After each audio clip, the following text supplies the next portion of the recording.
रूस यूक्रेन जंग से जुड़ी इस वक्त की बहुत बड़ी खबर सामने आ रही है। रूस के रक्षा मंत्री सर्गेई शोइगु ने दावा किया है कि यूक्रेन के हथियार लगभग खत्म हो गए हैं। सर्गेई शोइगु ने यह भी दावा किया है कि अगले 15 दिन में यूक्रेन के पास लड़ने के लिए भी हथियार नहीं बचेंगे। रूस का साफ कहना है कि यूक्रेन आज इसलिए तबाह हो रहा है क्योंकि अमेरिका के इशारे पर ज़ेलेंस्की रूस से जंग करने पर आमादा है, लेकिन यूक्रेन ये भूल गया है कि रूस के सामने यूक्रेन ज्यादा दिन और टिक नहीं पाएगा क्योंकि उसके हथियार खत्म हो रहे हैं।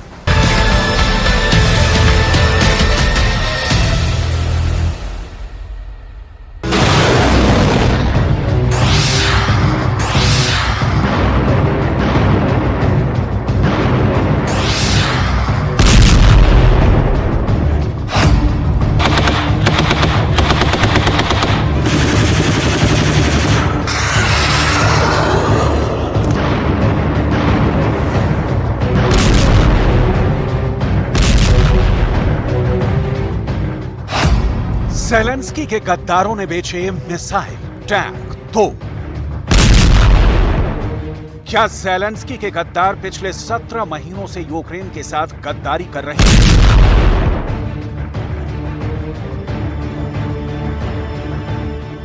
क्या ज़ेलेंस्की के घूसखोर जनरलों की वजह से ही यूक्रेन रूस से जंग नहीं जीत पा रहा है?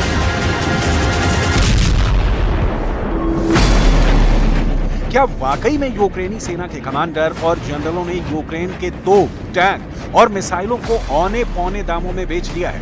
दुनिया भर के डिफेंस एक्सपर्ट्स यूक्रेनी सेना की करतूतों को लेकर हैरान हैं कि आखिर यूक्रेन को नाटो से मिले 20 लाख करोड़ के हथियारों का घोटाला यूक्रेनी सेना के रिश्वतखोरों ने कैसे कर डाला।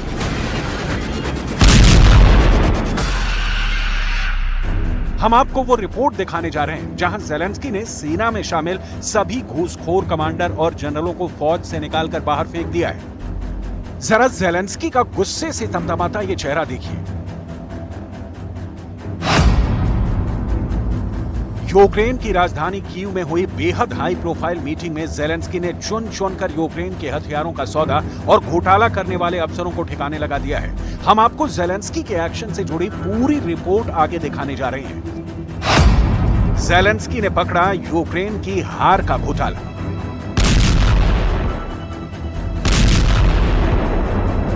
इधर बाइडेन चीख रहे हैं, नाटो के 31 देश खुद को ठगा महसूस कर रहे हैं। वहीं दूसरी तरफ जंग के मैदान में पुतिन के खूंखार सैनिक एक एक करके यूक्रेन के इलाकों को जीतते जा रहे हैं। 4 जून 2023 से शुरू हुआ यूक्रेन का काउंटर अटैक पूरी तरह से नाकाम साबित हुआ है। हैरानी की बात तो यह है कि कुछ रिपोर्ट्स में दावा किया गया है कि यूक्रेनी सेना ने नाटो के लेपर्ड टैंक, चैलेंजर टैंक को जानबूझकर खराब कर दिया है ताकि दुनिया भर में नाटो के हथियारों की धाक खत्म हो जाए।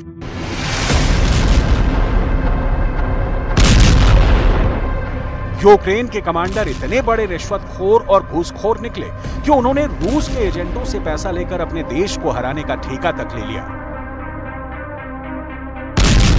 रूस के रक्षा मंत्री से लेकर जनरल और कमांडर तक नाटो के हथियारों को खा गए। यूक्रेनी जनरल खा गए नाटो के हथियार। कुछ रिपोर्ट में दावा किया गया है कि रूस के खुफिया एजेंटों ने यूक्रेन के टॉप जनरल से लेकर कमांडरों तक को करोड़ों डॉलर देकर खरीद लिया है, जिसकी वजह से नाटो के हथियार जैसे ही यूक्रेन पहुंच रहे हैं, यूक्रेनी अफसर उन्हें रूसी सेना के हाथों तबाह करवा रहे हैं। कुछ कमांडर के बारे में जर्मनी की एक मैगजीन ने तो यहां तक दावा किया है कि वो नाटो के लेपर्ड 2 टैंक को जानबूझकर खराब कर रहे हैं ताकि उन्हें रूसी सेना से युद्ध न करना पड़े।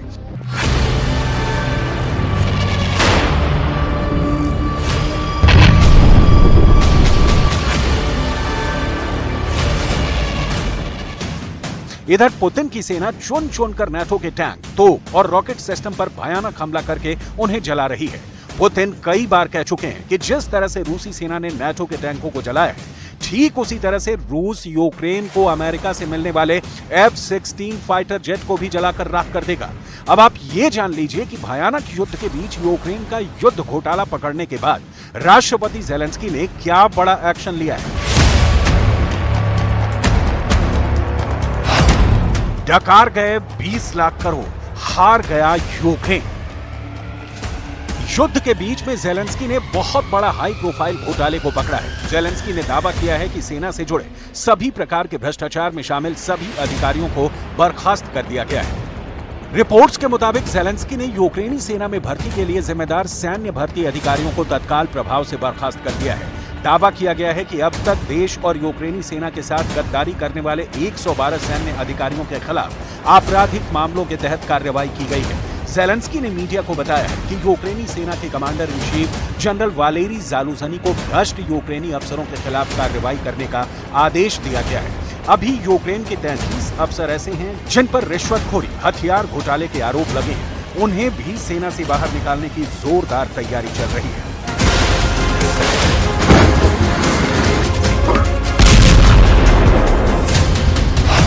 जेलेंस्की के गद्दारों ने भेजे मिसाइल, टैंक और तोप। Наші рішення наступні. Звільняємо всіх обласних воєнкомів. Керувати цією системою мають люди, які точно знають, що таке війна і чому цинізм та хабарництво у час війни – це державна зрада. Натомість воїни, які пройшли фронт або які не можуть бути в окопах, бо втратили здоров'я, втратили кінцівки, але зберегли свою гідність та не мають цинізму, їм можна довірити цю систему комплектування.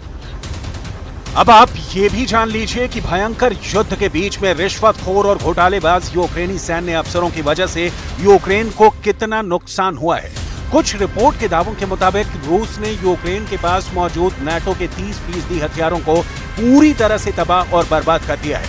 यूक्रेनी सेना भी मानने को मजबूर हुई है कि यूक्रेन के पास मौजूद नाटो के 30 से 31% हथियार मरम्मत के लिए कारखाने भेज दिए गए हैं। अब सवाल उठता है कि अगर 60 से 61% नाटो के हथियार यूक्रेन युद्ध में नहीं इस्तेमाल कर पा रहा है, तो फिर बचे हुए 40% नाटो के हथियारों से यूक्रेनी सेना जंग कैसे जीतेगी? शायद यही वजह है कि यूक्रेन अभी तक बखमूत पर दोबारा कब्जा नहीं कर पाया है। शायद यही वजह है कि रूस ने यूक्रेन के पूर्वी इलाके में 35% इलाके पर कब्जा कर लिया है। शायद यही वजह है कि रूस ने दक्षिणी यूक्रेन और दक्षिण पूर्वी यूक्रेन के 20% इलाके पर पूरी तरह से कंट्रोल कर लिया है। और यही सबसे बड़ी वजह है कि अमेरिका, फ्रांस, ब्रिटेन, जर्मनी जैसे नाटो देशों का भरोसा यूक्रेनी सेना और जेलेंस्की से पूरी तरह से उठ चुका है। इसीलिए इन नाटो देशों ने भारी हथियार और लंबी दूरी की मिसाइलें अभी तक यूक्रेन नहीं पहुंचाई हैं। जानकारों के मुताबिक इसीलिए जेलेंस्की ने कैमरे के सामने अपने देश के भ्रष्ट सैन्य अफसरों को बर्खास्त किया है, ताकि नाटो का भरोसा यूक्रेनी सेना और यूक्रेन पर बना रहे। यूक्रेनी जनरल खा गए नाटो के हथियार। Одеська, Київська, Львівська. Хтось брав готівкою, хтось криптовалютою. Хіба що в цьому різниця? Цинізм всюди однаковий. Незаконне збагачення, легалізація незаконно отриманих коштів, неправомірна вигода, незаконне переправлення військовозобов'язаних через кордон. राष्ट्रपति जेलेंस्की भले ही अपने सैन्य अफसरों पर सख्त कार्रवाई करने का दावा कर ले कि वो यूक्रेनी सेना में किसी भी घूसखोर और भ्रष्ट अफसरों को टिकने नहीं देंगे, लेकिन अब बहुत देर हो चुकी है। दुनिया भर में मौजूद वॉर एक्सपर्ट्स तक कहने लगे हैं कि यूक्रेन को रूस ने नहीं हराया है, यूक्रेन को यूक्रेनी सेना हरा रही है। डॉलर का लालच, रूबल का चस्का यूक्रेनी अफसरों को अंधा बना चुकी है। उन्होंने यूक्रेन की मौत का सौदा कर लिया है। हालात ये हो गए हैं कि एक तरफ रूस चुन चुन कर नाटो के हथियारों को तबाह कर रहा है, तो वहीं दूसरी तरफ 4 जून के बाद से सिर्फ 60 दिन के अंदर 43,000 से ज्यादा यूक्रेनी सैनिक रूसी सेना पर हमला करते वक्त मारे गए हैं। रूसी सेना के पास यूक्रेनी सेना के एक हथियारों और उनकी लोकेशन की इतनी सटीक जानकारी पहुंच रही है, जिसकी वजह से रूस पॉइंट ब्लैंक रेंज से यूक्रेनी सेना पर हमला कर रहा है। हैरानी की बात तो यह है कि जहां यूक्रेन पूरी दुनिया को डंके की चोट पर बता रहा है कि उसने रूस के 2,54,000 के करीब सैनिकों को 17 महीने से ज्यादा की जंग में मार डाला है और रूस हार रहा है, वहीं हकीकत में यूक्रेन जंग हार रहा है। अब आप ये भी जान लीजिए कि यूक्रेन की जीत का दावा करने वाले अमेरिका के टॉप नेताओं को क्यों कहना पड़ रहा है कि यूक्रेन रूस से जंग हार रहा है और यूक्रेन को अब सरेंडर की तैयारी करनी पड़ेगी। हम आपको अमेरिका के कांग्रेसमैन माइक क्विगली का बयान दिखाते हैं, जो उन्होंने अमेरिका के CNN चैनल पर दिया है। जरा देखिए अमेरिका के कांग्रेसमैन माइक क्विगली ने यूक्रेन जंग पर क्या खुलासा किया है। रूस यूक्रेन जंग को लेकर अमेरिकी डेमोक्रेट माइक क्विगली ने यूरोप में अमेरिकी कमांडरों से मुलाकात की। अमेरिकी कमांडरों को खुफिया रिपोर्ट के आधार पर क्विगली ने बताया, यूक्रेन के हालात बेहद गंभीर हो चुके हैं। यूक्रेन की क्षमता पर अमेरिका विश्वास खो रहा है। यूक्रेन के काउंटर अटैक के सफल होने की संभावना नहीं है। यूक्रेनी सेना का काउंटर अटैक रूस की पहली रक्षा पंक्ति को भी तोड़ने में सफल नहीं हो पाया है। अब हालात बेहद गंभीर हैं। कीव को मॉस्को से बातचीत करनी पड़ेगी। माइक क्विगली ने अपने दावों में यहां तक इशारा कर दिया है कि यूक्रेन को सरेंडर करना पड़ सकता है।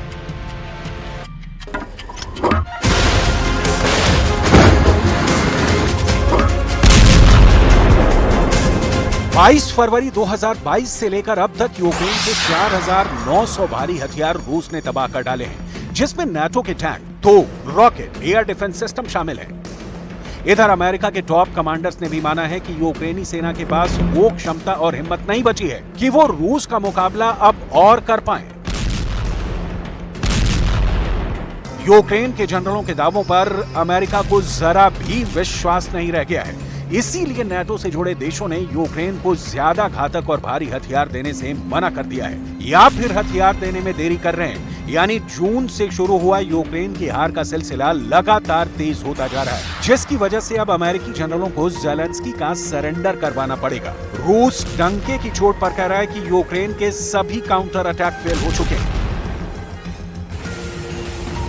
Гиперзвуковые авиационные ракетные комплексы «Кинжал», вертолеты К-52, Ми-28, Су-57, Су-35. Вся эта техника себя великолепно зарекомендовала на сегодняшних боевых действиях. И мы все объемы, которые сегодня требуются для Министерства обороны, мы полностью закрываем. 17 महीने की जंग के बाद यूक्रेन के ये हालात साफ साबित करते हैं कि यूक्रेन की बर्बादी के लिए ना तो नाटो जिम्मेदार है और ना ही रूस कसूरवार है। लालची और भ्रष्ट अफसर और नेताओं से भरा यूक्रेन पहले रूस से बदला लेने के लिए नाटो के लालच में फंसता है, और फिर यूक्रेन के टॉप अफसर करोड़ों डॉलर के लालच में यूक्रेन की मौत का सौदा कर रहे हैं। अब देखना होगा हारते हांफते यूक्रेन को रूस से कौन बचाता है और कैसे बचाता है।